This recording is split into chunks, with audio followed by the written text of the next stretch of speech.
नमस्कार। जम्मू कश्मीर में विधानसभा चुनाव की तारीखों की घोषणा के कुछ दिन बाद गुलाम नबी आज़ाद ने ऐलान किया कि वे स्वास्थ्य कारणों से चुनाव प्रचार में हिस्सा नहीं लेंगे।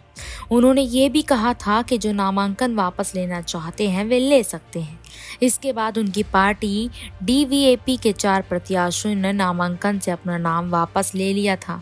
गुलाम नबी आज़ाद ने कहा था कि वह चुनाव प्रचार नहीं करेंगे। ऐसे में अगर किसी प्रत्याशी को लगता है कि मेरी गैर मौजूदगी से उनका चुनावी संभावना प्रभावित होती है तो वे नामांकन वापस ले सकते हैं या वे चाहे तो चुनाव लड़ सकते हैं। उधर मंगलवार को प्रत्याशियों ने नामांकन भी दाखिल किया।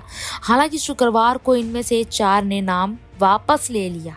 जिन 4 सीटों से नाम वापस लिए गए हैं वे जम्मू के चिनाब रीजन से हैं, जिसमें किश्तवाड़, डोडा, रामबन जिला शामिल है। जम्मू कश्मीर में पहले चरण में 24 सीटों पर मतदान कराया जाएगा। इसमें यहाँ पर गुलाम नबी आज़ाद ने 13 सीटों पर प्रत्याशी उतारे थे। उन्होंने कश्मीर डिवीज़न के लिए यहाँ पर 7 और चिनाब रीजन के लिए 6 प्रत्याशियों का ऐलान किया था।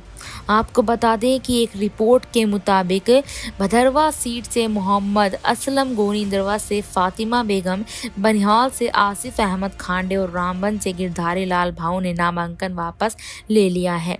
ऐसे में अब यहाँ पर कोई प्रत्याशी फिलहाल चुनावी मैदान में नहीं है, जो कि गुलाम नबी आज़ाद का गृह क्षेत्र है।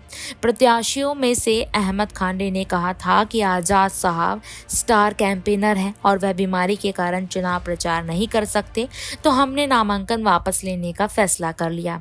हमारा चुनावी क्षेत्र पहाड़ी इलाके में है, तो वहाँ आज़ाद साहब चुनाव प्रचार नहीं कर सकते हैं। लेकिन अब देखना ये दिलचस्प होगा कि जिस तरह से जम्मू कश्मीर के विधानसभा चुनाव को लेकर तमाम पार्टियां तैयारियां करती हुई नजर आती हैं।